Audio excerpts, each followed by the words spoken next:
5 erros que cometem as pessoas brasileiras na hora de pensar em investir em imóveis e tentar fazer com que eles se paguem sozinhos no mercado imobiliário. Esse é o tema do nosso podcast de hoje, um tema forte, pesado aqui. 5 erros que fazem as pessoas perderem dinheiro no mercado imobiliário. Eu sou o Leandro Cardoso, investidor, inclusive tenho vários apartamentos e a forma que eu comprei eles é a forma que eles se pagam sozinhos. Eu faço com que eles se pagam sozinhos, dezenas de apartamentos. E hoje eu estou aqui com o Ignácio, eu e ele me convidou para vir aqui. Se apresenta para o pessoal, Ignácio. Eu sou Inácio Corrales e eu sou investidor e eu sou diretor também da Brokers Digitais.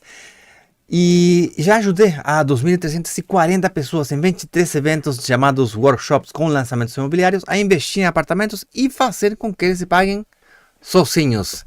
Nosso método, né? 2, 3. Mágica. Tem muita gente que não investe em imóvel porque não sabe disso. Não sabe que dá para fazer com que os imóveis se paguem sozinhos. Não é mágica, é método. É método. Só que tem 5 erros que a gente tem que cuidar de não cometer. Tem mais, sempre tem mais. Mas tem 5 que a gente quer trazer hoje na conversa. E vamos começar pelo primeiro. Vamos. Comprar imóvel sem saber o valor do aluguel. Quais serão as rendas que eu vou tirar daquele imóvel que eu vou comprar? Simples assim. Tem muita gente que compra o imóvel e não tem nem ideia de quanto vai ser o valor do aluguel. Faz sentido. Ele olha o preço, ele olha o metro quadrado, ele olha várias coisas. Analisa tudo. Mas menos esquece a principal. Pois é. Que é quando a gente compra um imóvel para alugar, para investir, eu preciso entender duas coisas. Ou eu vou pegar esse imóvel para revender depois, ou eu vou comprar esse imóvel para alugar. Quando eu alugo, eu ganho a valorização e ganho o rendimento. E às vezes ganho até a amortização lá na frente. A gente explica outra hora. Então a gente tem várias formas de ter renda num imóvel. E a primeira delas, e uma das mais importantes, é o próprio aluguel que ele vai gerar. Afirmativo. Então pensa comigo, como que é a forma intuitiva de uma pessoa comprar um imóvel? Bom, primeiro ela resolve a entrada, muitas vezes com poupança, outros mais espertos utilizando o período obra, ou seja, eles investem na planta e utilizam o período obra para pagar parcelas daquele investimento. Logo conseguem um financiamento e quando conseguem uma aprovação no financiamento, eles estão dentro. Assinam contrato e na entrega das chaves, assim, pronto senhor, feliz, parabéns! Está aqui o seu imóvel. Parabéns. Ah, nossa, esqueci que tinha que alugar ele, cara. E agora é a hora de ver quanto que é o aluguel. Sim. E aí que eu percebo que o aluguel é menos do que a prestação que eu negociei com o banco. Que é a grande maioria de 80%, 90% dos imóveis no Brasil. Então, a nossa metodologia, método 2 em 3, ele tem como base o aluguel ser maior do que a parcela. É isso que faz diferença para um investidor profissional, um investidor que começa a adquirir mais e mais e mais patrimônio, que tem aquele efeito dominó, que a gente já explicou em outro podcast aqui. É como uma bola de neve. A bola de neve vai enchendo, vai ficando cada vez maior. Isso é possível fazer quando a gente investe em imóvel de maneira certa, mas o mais legal é que a bola de neve cresce sem que você precise colocar mais dinheiro, porque é um próprio sistema que retroalimenta, ele se retroalimenta. Essa que é a metodologia. Então pensa comigo. Como que é o jeito certo de investir em imóveis e fazer, especialmente se tu quer que ele se pague sozinho? Bom, é exatamente o contrário da forma intuitiva. A primeira coisa que você analisa é quanto que está o aluguel daquele imóvel que eu estou querendo comprar, ou quais são as rendas que eu consigo tirar dele, porque às vezes eu não vou tirar a renda dele através do inquilino, às vezes eu vou tirar a renda dele através de hospedagem pelo Airbnb, Booking, aqueles de aplicativo, né? Ou seja, vou alugar por noite, short stay, chama alguns, né? Então, eu tiro mais dinheiro por noite do que um inquilino. Quanto em média, Ignácio? Rendas. Eu quero fazer um papel aqui também eu estou fazendo papel da audiência. Eu quero te fazer pergunta provocativa para trazer mais de você. Então, assim, pegando até como base que o pessoal comenta nas nossas redes sociais. Inclusive, se você não segue lá no Instagram, você tem que seguir lá. Dobre seu patrimônio no nosso Instagram. Segue lá. Qual que é a diferença de uma renda de aluguel normal de uma renda de aluguel de temporada, de Airbnb, por exemplo? Depende da região, depende da localização. Eu gosto de investir em setores que têm uma estabilidade maior nos aluguéis. Por exemplo, na praia, que são afetadas por clima, como Florianópolis, por exemplo, fica difícil alugar um apartamento durante o inverno. Tudo Sim. bom que Floripa e todas as praias de Santa Catarina estão fazendo um esforço enorme para que isso diminua. Gramado, por exemplo, é um destino que conseguiu. Qualquer época do ano, Qualquer Gramado é época muito bom, é verdade. tá cheio, tá? Que outra cidade no Brasil tem esse tipo de estabilidade? Bom, umas cidades grandes como São Paulo, que não param de crescer, sempre tem evento, saúde, necessidades de hospedagem por causa de não sei, esportes, Sim. ou também relacionado com educação. Então, uma localização que está perto do metrô, perto de meios de transporte e conectividade, tende a ter uma taxa de ocupação média alta. Sim. Agora, a taxa de ocupação média alta não é suficiente. Tu, além disso, precisa de calcular qual que é o ticket médio. E não adianta calcular do último mês. Tu tem que calcular do último ano, ou mais ainda, mais extendido ainda, dos últimos 2 anos, para desestacionalizar a série. Senão fica muito sesgado. Sim, fica muito enviesado aqui em Isso, português. tu não, muito, como que é? Enviesado. Muito enviesado. Isso. Eu não pergunto para minha tia que mora na praia, que aluga durante o verão a cabana dela. Eu pergunto para um aplicativo que faz uma análise de uma multiplicidade, milhares de hospedagem de Airbnb, VRBO, Booking, tantos outros aplicativos que existem, porque o Airbnb não é o único, né? É o mais famoso talvez, mas não é o único. E aí que vem a grande sacada, é a relação preço médio e ocupação média. E a terceira coisa que você analisa nas rendas, na hora de decidir, é a estabilidade que você consegue dessa renda. Porque talvez no verão eu vou tirar muito dinheiro na praia, mas vou passar todo o inverno, sem ocupação. Vou te dar outro exemplo mais exagerado para que fique mais claro. Você gosta de esquiar, né? Adoro esquiar, eu amo esquiar. E na montanha do Chile, você já foi, né? Já 3 vezes lá, inclusive eu até pensei em comprar um apartamento lá pra alugar só no... Porque é cerca de 20, 25 mil uma semana. É um valor alto, só que são só 3 meses, né? 3 meses quando a temporada é boa. Pois é. Porque se não tiver tormenta, não tiver neve, você até pega uma semana meio ruinzinha, que aí fazia um mês que não nevava, porque nevou antecipado esse ano, a temporada se adiantou, começou antes. Só que a qualidade de neve não é boa, tem cancelamento, ou seja, você só consegue alugar 3 meses do ano completo. Isso. E tu não consegue reemplaçar por outro tipo de inquilino, não é como que tu pode, eu vou alugar para um estudante no período, porque tipo, na montanha quando não é inverno, não consegue alugar, porque ninguém vai querer ficar lá na montanha, né? Dificilmente. Muito isolado. Eu trabalhei em turismo durante 15 anos e ficava muito difícil vender montanha durante o verão. Não, que vamos fazer ciclismo, montanhismo, cavalgadas, tudo bem, mas fica difícil. Bom, compara isso contra uma cidade como São Paulo, que tem muita mais estabilidade. Então, é estabilidade nos ingressos variáveis de uma renda por noite, que é uma grande crítica, né, da renda variável. Você ganha mais, sim. Eu acho que... Quanto mais... Tu me perguntou quanto mais. Aproximadamente entre um 25% e um 35% tu consegue tirar mais de renda. Sim. Só que tem meses que vai ter, sei lá, vai tirar muito mais, outros meses que vai ter muito menos. Então, essa variabilidade é a que você tem que tentar estabilizar. Sim. Uma coisa que você falou aqui que às vezes a gente não valoriza, talvez nem todo mundo pegou. Você falou, existem aplicativos e ferramentas que nos dão essa informação. Só isso já vale ouro. Porque no mercado de onde você está procurando oportunidades de investir em um lugar que vai dar um alto retorno de aluguel, isso vale ouro. Eu demorei anos para descobrir que tinha uma ferramenta dessa. Claro. Eu descobri por causa do Ignacio. Porque isso mostra, às vezes, né, como a ignorância nos atrapalha na hora de investir. Eu acho que a ignorância talvez seja o maior dos erros de todos, mas se você está aqui, você está de parabéns, você está vencendo a ignorância, que é não conhecer algo novo, não conhecer esse tipo de mercado, porque é muito fácil falar mal de alguma coisa quando a gente não conhece. Quantas pessoas que você vê que estão ganhando dinheiro, que tem 5, 10, 15 apartamentos?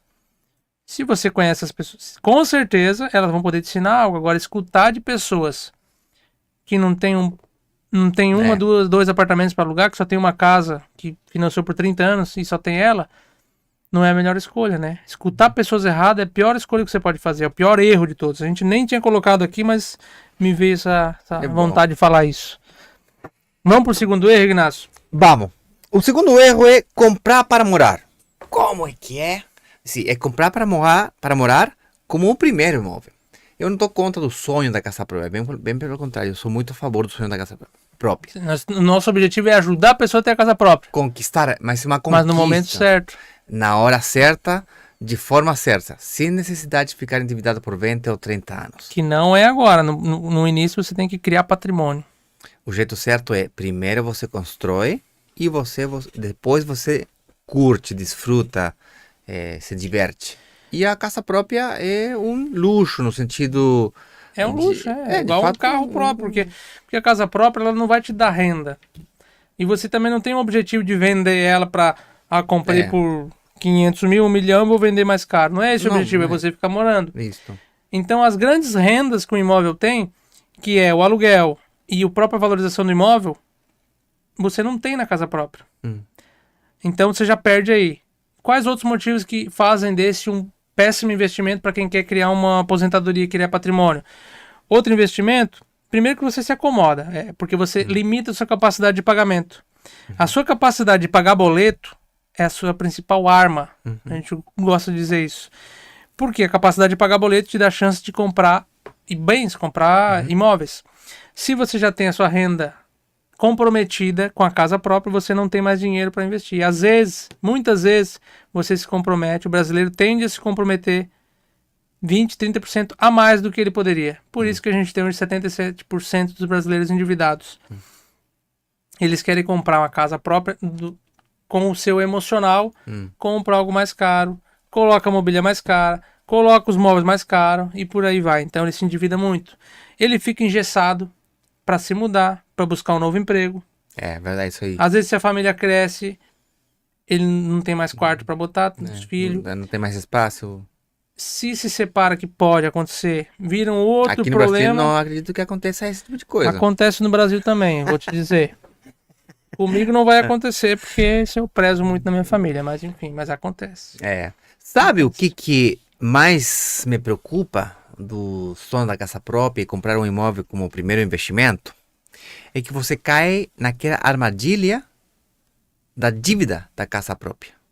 Como você falou, talvez você falou muito rápido, não deu para tirar o ouro que você falou ali, mas quando você compra para morar e você não utiliza essa capacidade de financiamento para gerar renda, que seria através do aluguel, você perde um dos seus ativos mais importantes como investidor. Olha, isso é bom. Sua capacidade de financiamento. Ou seja, o único jeito de você investir em um imóvel e poder investir num segundo, um terceiro, além de só aumentar sua renda, quando eu ganhar mais dinheiro eu vou comprar outro. Falso. Quando você comprar sua casa própria, sim. Quando você ganhar mais dinheiro ou terminar pagando metade da casa, aí você consegue um financiamento para a casa na praia. Casa na praia, né? Em vez de ser outra para investir. Aí vai na casa na praia. Vou investir na casa na praia. Eu não entrei muito nesse ponto, né, Ignacio, mas você falou muito bem, porque você tem duas armas na mão, que é o crédito que o banco te dá para você comprar um imóvel que vai fazer com que ele se pague sozinho depois, e outra é a sua capacidade de investimento. Isso. Capacidade de pagamento mensal. Pagamento do boleto. Isso. E é muito mais fácil pagar um boleto quando a gente é obrigado a pagar do que quando a gente precisa poupar. Se você esperar poupar o dinheiro para ter 100 mil, 200 mil ou 50 mil para dar de entrada, a chance é que isso nunca vai acontecer. E hoje em dia existem formas de você comprar esse tipo de apartamento que a gente está falando com entrada zero quase. 10 mil ou paga parcela a entrada. Então fica muito mais fácil. Com 3 mil, 2.500 por mês você consegue pagar isso. Parcela é capacidade de pagamento de parcela, mais o crédito do banco, você já consegue iniciar o seu império, que daqui a 10 anos você vai ter. Seu império, boa. Seu império, exato. Cada um com seu próprio império. Para umas pessoas, um apartamento é um grande achado, e tem outras que com 10 apartamentos está insatisfeito. Agora que temos claro que uma grande armadilha pode ser comprar a casa própria por causa que a gente perde essa capacidade de financiamento. Vou explicar um pouquinho mais por que a gente perde essa capacidade de financiamento, tá? Para que fique bem claro, tá? Você compra a sua casa e quem que vai pagar essa prestação? É você, né? Sim. Porque você mora nessa casa. É verdade. De onde que você tinha dinheiro para poder pagar essa prestação? Do seu salário, da sua fonte de renda. Exato. Ou seja, você vende seu tempo para ganhar dinheiro e esse dinheiro você utiliza para pagar seus compromissos. No caso, Sua parcela do financiamento. a parcela do financiamento. Agora, como disse o grande guru das finanças, Robert Kiyosaki, do aquele livro Pai Rico, Pai Pobre, Sim. ele fala, quando você compra sua casa própria, você está comprando uma dívida. Um passivo, ele chama. Uhum. Quando você compra um ativo imobiliário e bota ele para alugar, esse ativo imobiliário gera renda que paga aquele aluguel. E aí você A recupera. diferença é absurda, né? É absurda, É absurda. porque você gera as rendas, o próprio ativo gera as rendas para pagar essa prestação. Daí que se pague sozinho.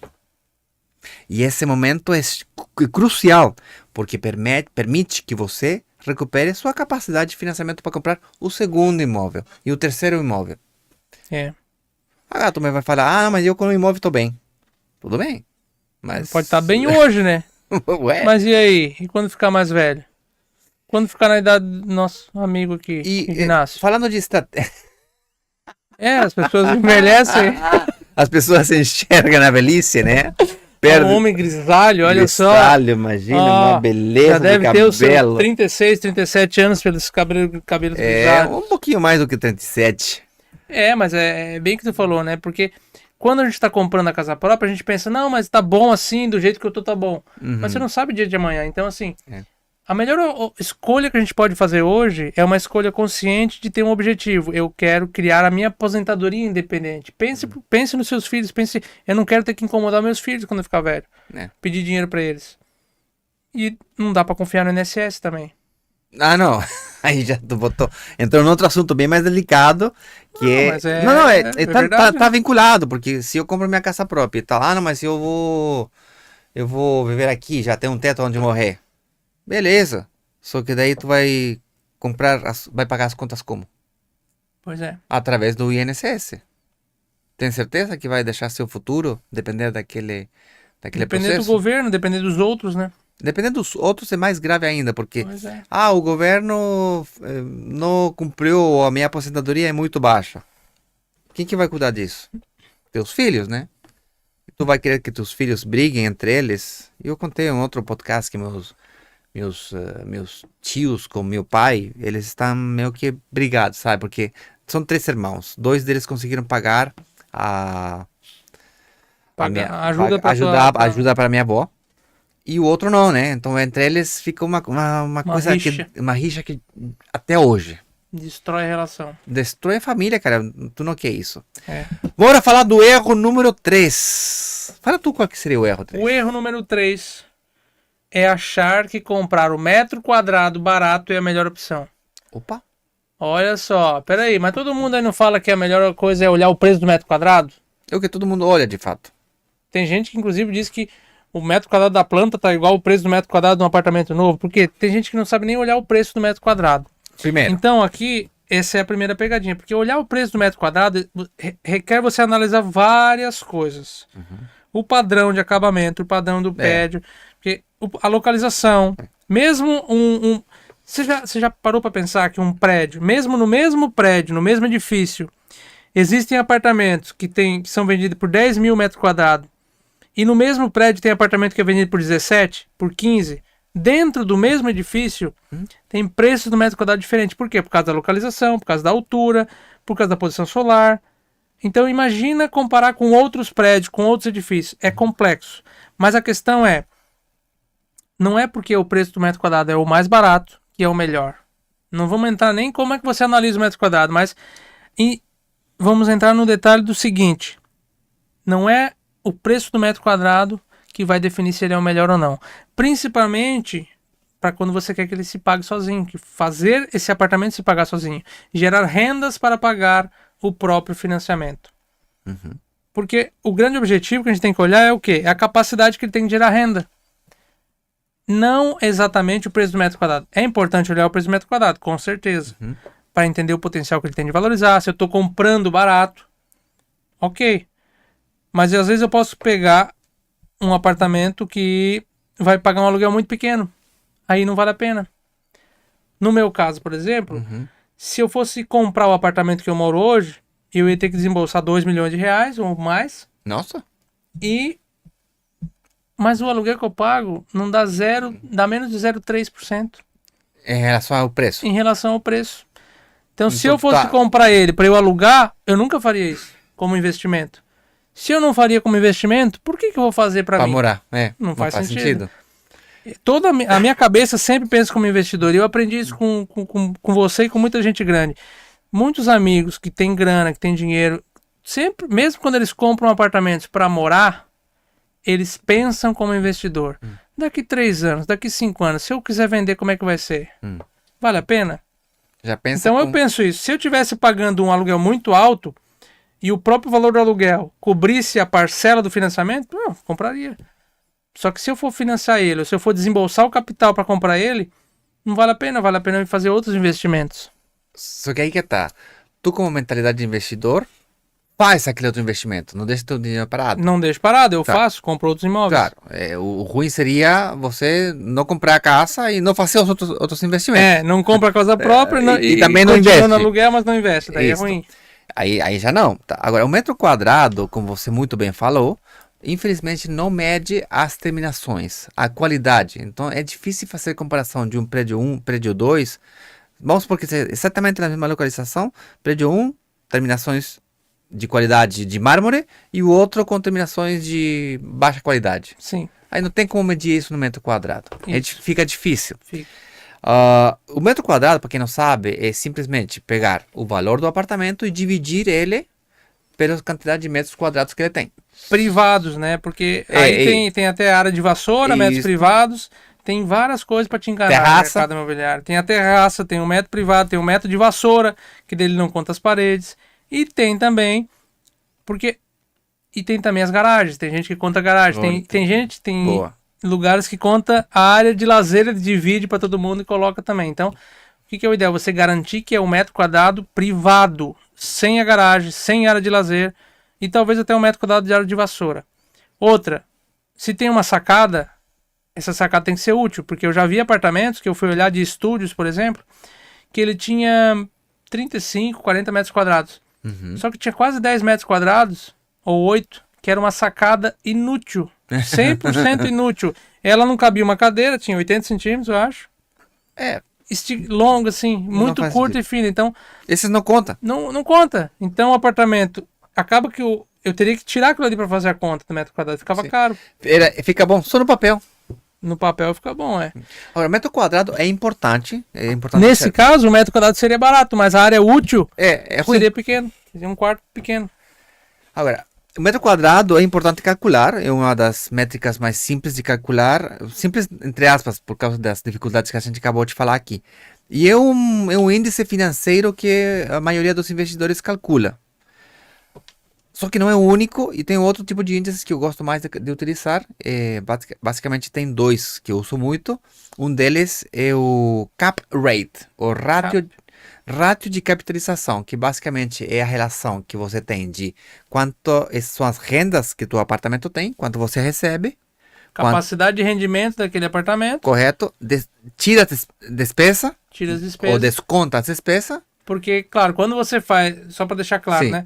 Se você compra um imóvel e você vai fazer no aluguel do Airbnb, por sim. exemplo, temporada, você vai ter que pagar a internet, vai ter que pagar a luz e vai ter que pagar IPTU e algumas coisas a mais, ali, algumas taxas. Ou se você vai pagar para um administrador, ele vai te cobrar uma comissão também. Sim. Então, tu recebe as rendas, tira as despesas, e essa resta O resto, divide pelo valor do apartamento. tá. Esse valor percentual, tem que ser entre 0,4 e 0,6. Por quê? 0,4 e 0,6? Sim, por quê? Porque 0,4 é mais ou 0,6. menos o valor da parcela do financiamento. Não, porque é mais ou menos o valor da parcela que que eu obtenho em investimentos de renda fixa. Investimento, por exemplo, no Tesouro Americano. Tá. Isso que me dá o Tesouro Americano. Se eu pegasse meu dinheiro e eu botasse no Tesouro Americano, esse me dá 0,4, 0,3 Tá. mensal. Tudo bem que nesse exato momento a renda fixa está mais alta do que isso, mas é uma situação muito transitória. E a gente tá contando só o aluguel, né? Só aluguel. Tem mais o rendimento do apartamento. Ia falar para lá. Só que esse índice não mede o retorno do meu investimento, porque esse ali é um índice que mede o retorno do capital. Tá. Mas tu não botou todo o capital. Isso que é a mágica, né? Então tem o terceiro índice que você pode utilizar para calcular que tão bom negócio tu está fazendo, é quanto dinheiro eu botei, quanto dinheiro eu vou tirar. Então um apartamento vale 100 mil, você bota 20%, que seriam 20 mil, ainda parcelado, e você vende ele por, sei lá, 200 mil. Você botou 20 mil e tirou 100 mil. Sim. Você quintuplicou seu patrimônio. Tá, mas não vamos exagerar. Bota 100 mil e você teve um 10% de valorização. 10% de 100 mil são 10 mil reais. E você botou 20 nesse ano. Vamos supor por um instante que você tenha 20 mil à vista e pagasse esses 20 mil. Nesse ano você ganhou um 10% de valorização. Seriam 10 mil. Você ganhou um 50% de retorno sobre o seu investimento. No papel, obviamente, né? Sim. Agora, se você tivesse esses 20 mil e botasse em outro tipo de investimento, que tipo de investimento você teria que fazer? Criptomoeda, ações, outro tipo de investimento, você teria que fazer para ganhar 50% em 12 meses. Mas talvez não tenha, né? Ah, mas se você exagerou, nunca vi 10% de valorização Ao ano? ao ano. Ah, No mercado imobiliário. na planta tem mais, Na muito planta mais. tem muito mais. Muito mais. Isso. Muito mais. É Então- por isso que a gente fala, né?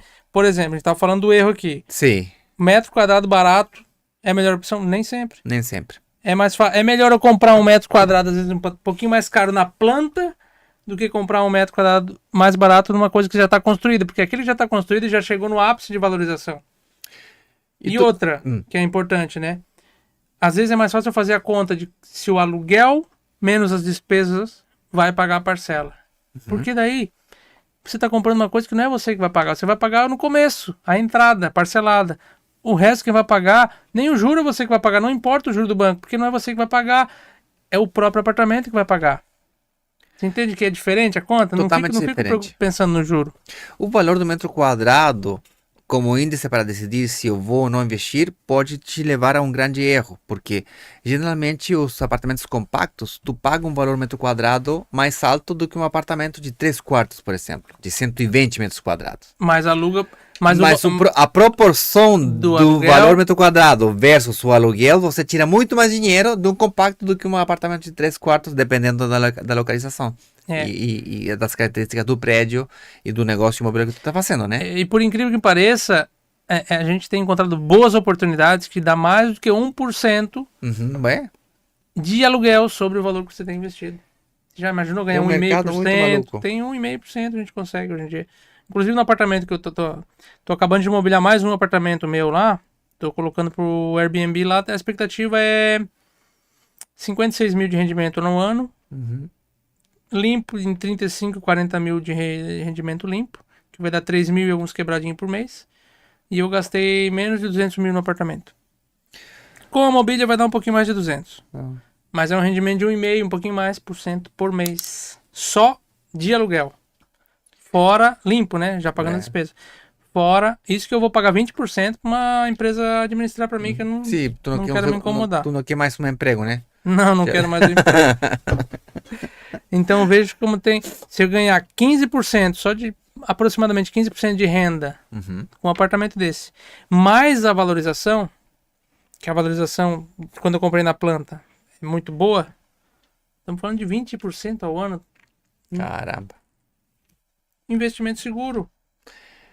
Então, assim, Teria é por disso aí- que a gente está falando. Sim, tem gente por aí falando, não, mas esse investimento é pouco líquido, ou seja, é difícil de vender. Tem gente que fala isso como se fosse uma coisa negativa.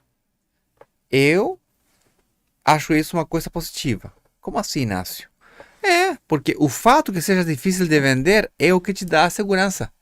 É a última fonte de geração de capital que tu vai utilizar quando essas coisas vão do jeito errado. Quando você quebra, quando você tem um problema financeiro, é a Verdade. última coisa que você vai.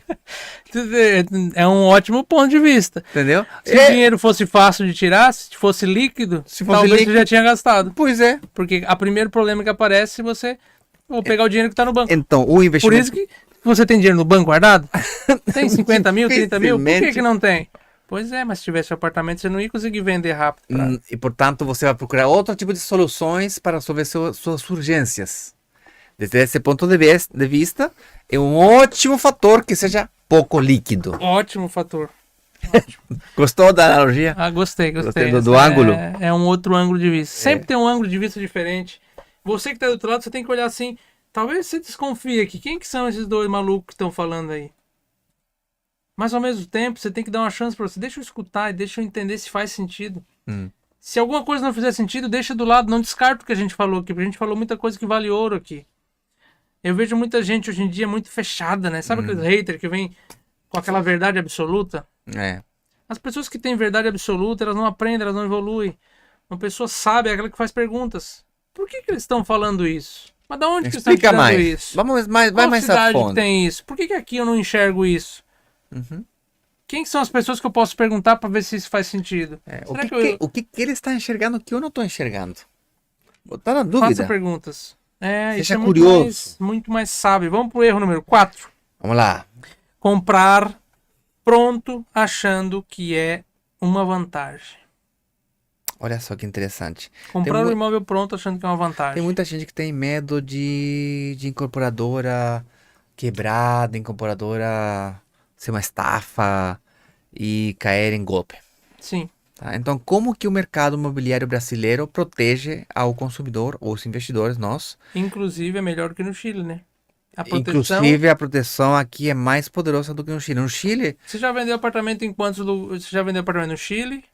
eu já ajudei a investidores no Chile, em México, Ribeira México. Maya, Punta Cana, Punta Cana, que seria a República Dominicana, né? tá? Nos Estados Unidos, Estados Unidos. no estado da Flórida, Espanha Espanha. e aqui no Brasil. E no Caribe também. Onde é que é? Já Bom, falou? o Caribe Ou é- Caribe seria... Caribe não é um país, Caribe tá, é tá. uma região tropical, Sim. né?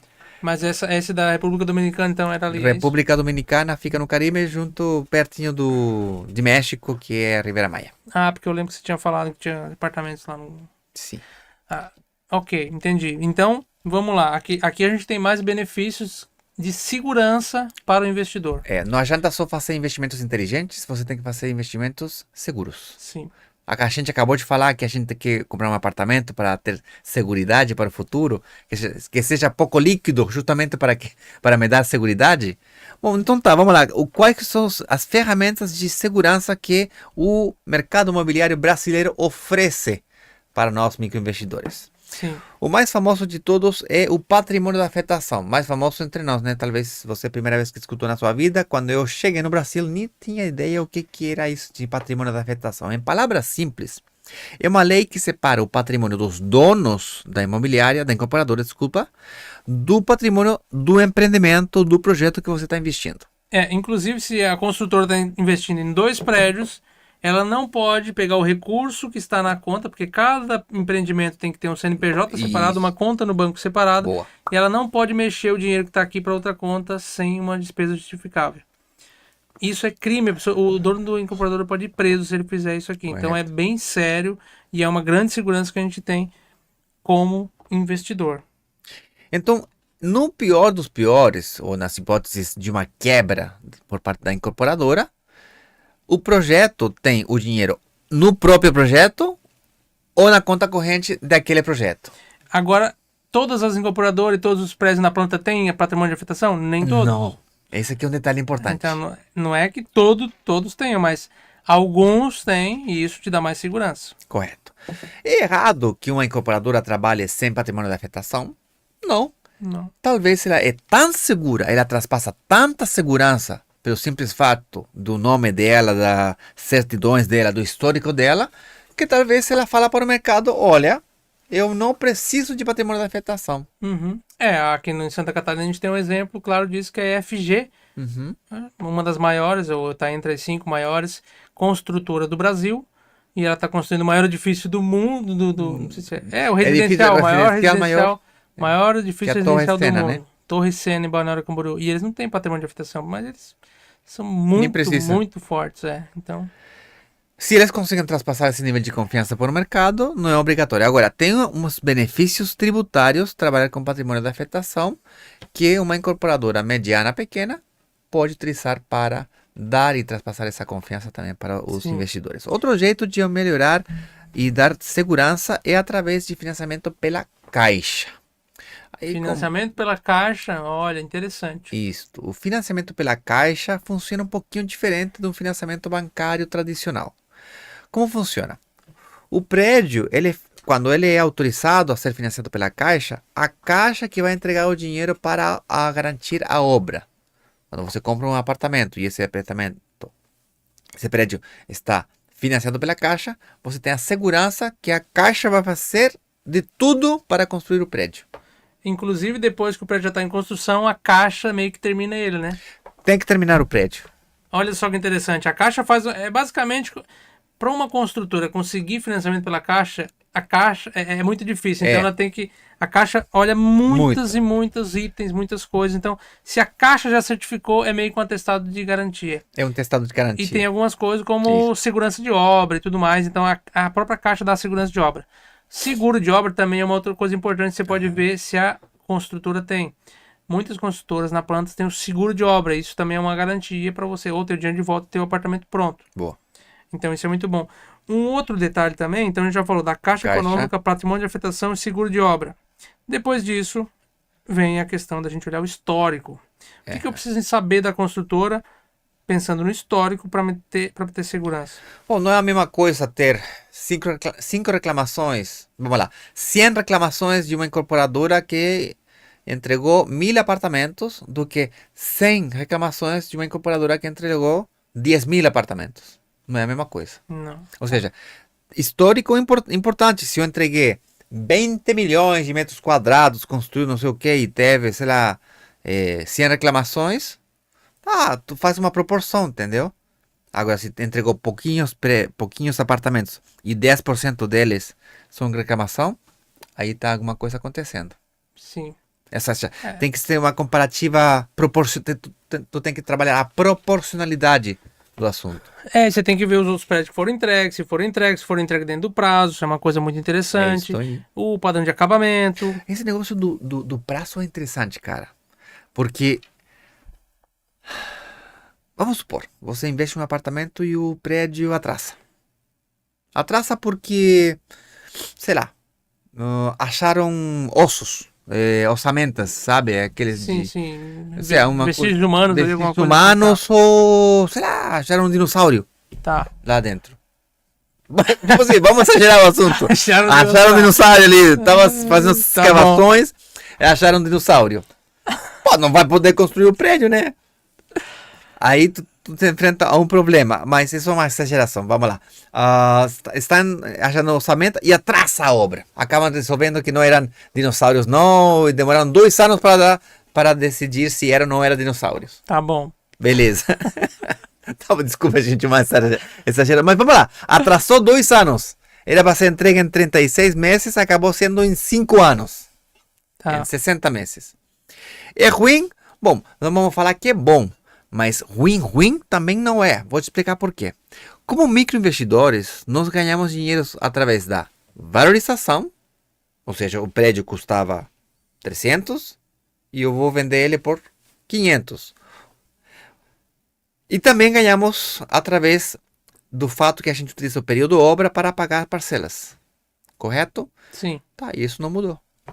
Então você vai ter mais tempo para pagar as parcelas. Você pode pagar uma parcela mais barata. Pode se preparar para o pior na hora de fazer um financiamento. Ninguém te obriga a pagar só o 20%. Tu pode pagar o 30%, o 40%, o 60%. Você fica uma parcela menor lá na frente. Lá na frente, você decide. Eu consegui pagar o duplo do que precisava. Aí você decide, baseado na parcela do aluguel no momento, o financiamento no momento, se você comprar um apartamento ou dois. Ah, boa, isso é legal. Mas falando de segurança, voltando um pouquinho na parte de segurança, se a empresa construiu 20 prédios e um deles atrasou e talvez tenha uma justificativa, ok. Agora, se ela construiu 10 prédios e tem 8 que foi entregue com atraso, poxa, aí tem uma que dar um situação, passo pra né? trás. Então tem essa questão do histórico para você olhar. E tem mais uma coisa interessante para você olhar, as certidões, né? Se não tem... Basicamente a CNPJ. CNPJ. Tem que analisar o CNPJ, tem que analisar também, sei lá, o CNPJ, o CPF dos donos, as credenciais, né? Fazer as devidas diligências. Sim. Outra coisa que é interessante de analisar é o contrato de promessa de compra e venda. Nesse contrato você tem que analisar se não tem cláusulas muito abusivas, tem que analisar quais são as multas que você terá que pagar se você incumpre o contrato e quais são as responsabilidades da incorporadora nesse mesmo contrato. Se ele atrasa, que tipo de multa vai ter que pagar, como, de onde, etc. E tem que ser recíproco, entendeu? Não pode ser só para o lado do investidor e nada para o lado da incorporadora. E mesma coisa no contrário. E tem um outro detalhe também que é a forma de como você vai pagar. O fluxo de pagamento também é uma segurança para você. Veja bem, existem várias formas de você comprar um imóvel. Você pode comprar à vista, você pode comprar dando uma entrada de 50%, você pode pagar todo ele durante a obra, você pode pagar no começo já da obra, ou você pode comprar, como a gente está falando aqui, sem entrada. Você parcela a entrada durante a obra e depois lá na frente você financia e faz com que o próprio apartamento pague o financiamento. Eu já comprei apartamentos, alguns inclusive, quando eu entro de investidor um pouco mais pesado, com preço do metro quadrado mais barato, eu entro às vezes no terreno, eu entro às vezes na fase inicial da construção, que é onde a construtora está precisando um pouco mais de caixa, mais dinheiro. Equity se chama, é o nome técnico. Então eu tenho, claro, eu vou ter um ganho muito maior, eu compro mais barato, mas eu tenho que aportar todo o dinheiro. Isso. Então meu risco fica muito maior. E eu compro alguns apartamentos. Tu entra na SPE, que se chama, não é? É o SPC. Até. Tá. SPE, eu não recomendo que ninguém invista em SPE, porque você não tem muito controle, você assume risco trabalhista, você assume muita coisa que não faz tanto sentido. Principalmente nosso investidor que está querendo começar, a SPE normalmente tem que pagar tudo durante a obra. Eu entro uma fase antes, ou entro até no terreno, como permutante de terreno. Mas aí eu tenho que passar por 2 advogados, é um processo bem mais longo, então eu já tenho um pouco mais de experiência, eu tenho um pouco... E o risco é maior, eu entendo disso. Mas você não precisa passar por isso. Mas vamos supor o meu caso aqui. Eu comprei 3 apartamentos aqui em Floripa recentemente. Foi por 700 mil, mais ou menos, 3 apartamentos. Um preço muito bom. Uma localização muito boa. Mas eu já paguei o dinheiro. Já saiu do bolso. Faz mais... Eu acho que já faz 1 ano ou 1 ano e pouco. Volta e meia eu passo na frente do terreno para ver como é que tá. Mas ele nem começou a construir ainda. Quando eu comprei, tinha algumas casas no terreno. E o dinheiro que eu paguei era para comprar o terreno, para ajudar a comprar o terreno. Agora já não tem mais nada, tá tudo nos tapumes lá, volta e meia eu passo lá. Mas eu tenho muito mais risco do que se eu tivesse que pagar. Imagina, no primeiro ano você pode pagar às vezes 5, 10% do imóvel. É muito menos risco se já tivesse o registro de incorporação.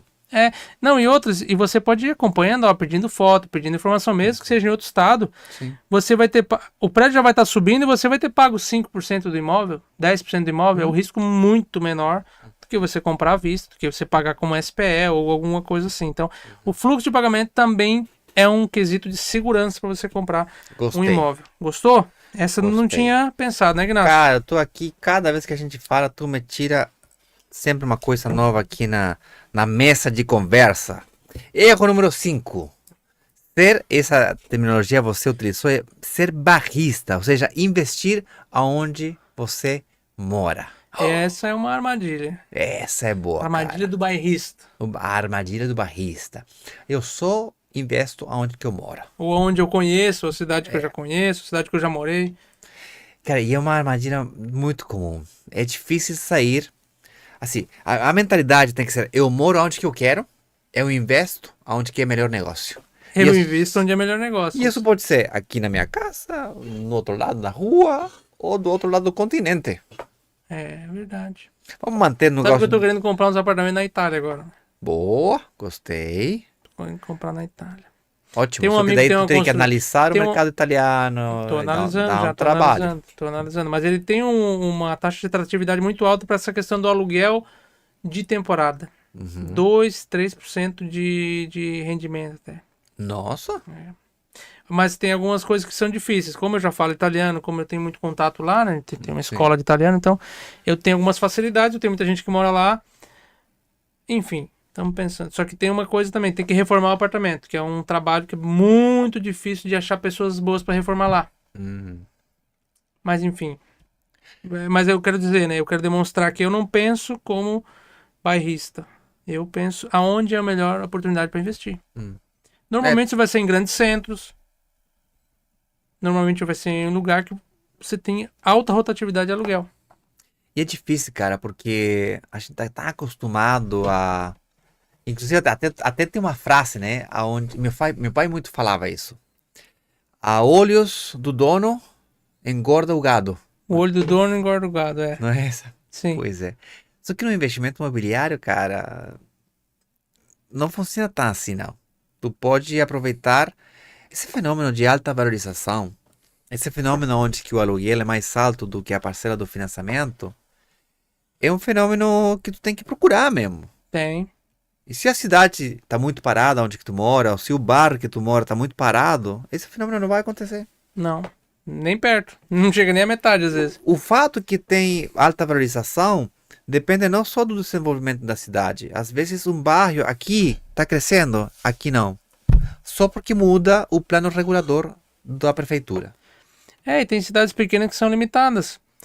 O meu irmão, por exemplo, ele mora numa cidade pequena, de 100 e poucos mil habitantes. Ele queria morar num apartamento igual com a estrutura parecida com o meu, que tem várias piscinas, tem piscina quente, tem piscina fria, tem quadras, tem tipo um clube, assim, Academia, sabe? um clube, sim. Isso, é tipo um clube. Mas lá na cidade dele, não tem. Não tem, não acha. Tá vindo agora um ou outro, mas não é bem assim completo, então limita. É só você pegar, por exemplo, uma cidade pequena. Cidade da minha sogra, lá no Rio Grande do Sul. A gente ia pra lá, tinha que ficar amontoado na casa dela, porque não tinha hotel. Não tem hotel. Se a cidade não tem hotel, você acha que vai ter vacância pra um Airbnb, pra você alugar? A cidade depende muito de uma indústria, e essa indústria quebrar, ou essa empresa quebrar, vamos lá, a cidade onde que eu moro, depende muito da indústria do sapato. Se tiver um ano ruim, esse ano a cidade se vê afetada. Sim. E se a cultura toda está acostumada a pagar barato por um aluguel, aumentar o valor do aluguel fica difícil. Então, eu acostumo investir em lugares que eu consigo enxergar que tem essa relação de alta demanda de aluguel, crescente, porque tem que ser alta hoje e crescente amanhã. Não adianta eu comprar em lugares emergentes. Se eu vou comprar no meio do deserto da Atacama... Algum dia vai construir um prédio lá. Vou ter que esperar 1000 anos até isso acontecer. Aí não dá tempo. Não dá, né? Não dá tempo. Eu preciso que seja relativamente rápido. 3, 4 anos, 6 anos, como tu falou em outros podcasts. É um período longo, né? Só que não tão longo também. Sim. A questão é, se você mora em São Paulo, se você mora em uma região muito boa e às vezes no centro, em algum lugar dessa região tem oportunidade, ótimo. Mas não se limite. Se você mora num lugar pequeno, numa cidade pequena, abra sua mente. E a gente tá aqui para ajudar com isso também, né? Encontrar lugares para você investir. A gente faz o seguinte, a gente tá o dia todo, todos os dias, analisando oportunidades de investimento. É uma perturbadora a quantidade de horas que a gente investe para saber aonde que estão essas oportunidades. E quando a gente encontra essas oportunidades, fazemos um esforço gigante para comunicar para a maioria das pessoas ou potenciais microinvestidores que queiram aproveitar essa oportunidade junto com nós. E quanto mais a gente cresce aqui, mais oportunidades boas a gente consegue. Porque a gente consegue negociar com a construtora para vender 5, 10 apartamentos. Então, daqui a pouco vendemos o prédio completo. Daqui a pouco a gente vende. E negocia o prédio completo também. Ou metade dele. Quanto maior a nossa comunidade aqui no podcast ficar, mais chance a gente tem de trazer melhores oportunidades para vocês. Então, portanto, compartilha. E para nós também, porque daí eu compro também, né? Se for um apartamento, eu compro também. Eu também. E o meu ciclo já está se repetindo. Já consigo, agora com mais apartamentos que eu tenho. Quanto mais apartamentos a gente tem, mais a gente consegue. Por quê? Porque eu não uso a rentabilidade desse meu apartamento para o meu custo de vida. Na verdade, tu reinveste. o meu custo de vida já ganha mais do que eu gasto, mas enfim. Essa é uma chave. Você tem que... O que você ganha de renda tem que servir para continuar crescendo a sua renda. Então, o aluguel que eu ganho é para pagar outro imóvel, é para pagar o próximo imóvel. Boa. E por aí vai. Então, curta esse vídeo, compartilhe, não seja egoísta. Nosso trabalho é procurar imóveis e compartilhar com você. Seu trabalho é compartilhar com seu círculo de amigos e cercanos essa oportunidade de investimento. Se na época que a gente lançar esse podcast tiver alguma oportunidade boa, a gente vai deixar aqui embaixo na descrição um link para você conversar com a gente. Ó, oportunidade de investimento, se tiver no momento vai estar escrito oportunidade de investimento de apartamentos que se paguem sozinhos. Então, você clica, conversa com o nosso time, cadastra lá, provavelmente vai ter algum campo de cadastro. E é isso. Nos vemos no próximo episódio do podcast Método 203, junto com a Brokers Digitais e meu amigo Leandro Cardoso. Muito obrigado por estar conosco. Prazer estar aqui, um abraço para todos.